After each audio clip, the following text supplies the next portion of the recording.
Welcome to the Hotlapper YouTube channel. Today we've got two JDM legends. We've got the Nissan Skyline GTR R34 and we've also got the Honda NSX-R, the second gen, which come out around the year 2002. They both had about the same horsepower, over 300.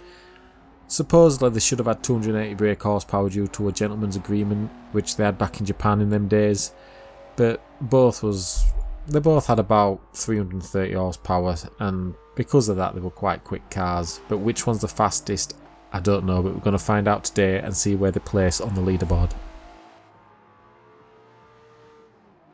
Before we start the hot laps, let's just take a quick look at the leaderboard. Going by the power figures of the NSX and the GTR, they've got about 300 to 330 brake horsepower. I'd say they're going to be somewhere around the Subaru STI mark and somewhere between the GTR, somewhere around there, that's my guess. But whatever the times are going to be, I think it's going to be a close battle, so I think this is going to be an interesting one. By the way, I'm collecting subscribers, so if you wouldn't mind hitting the red button below, it'd be appreciated. And here we go with the Skyline GTR R34, a legend.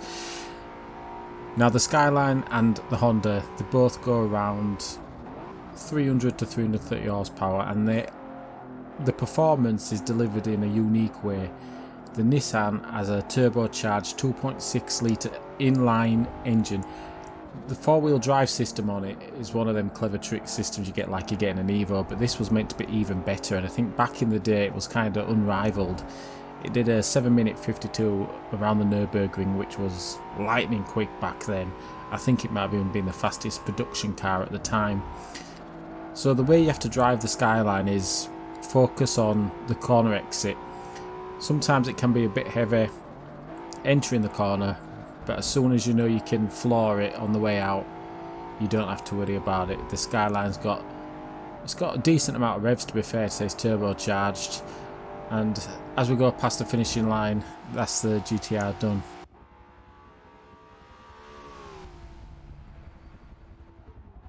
Now we're going to go over to the Honda NSX Type R. My favourite car personally, 9,000 RPM, you've got a 3.2 V6 V-tec engine, and it screams. No need for any turbochargers here. And I think this is a true driver's car.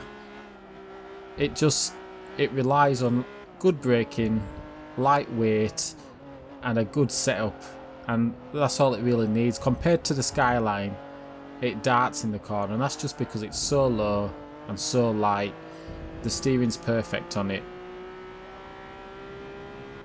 Like I said before, the GTR you had to focus on its corner exit. Now the NSX, it doesn't have four-wheel drive, so you have to be careful at all times. But with that said, it still is a stable car. Because it's a V-tec, you don't have to worry about too much torque making the wheel spin at the back. As long as you drive properly and you're cautious of the power, you'll be fine. And that's the NSX done.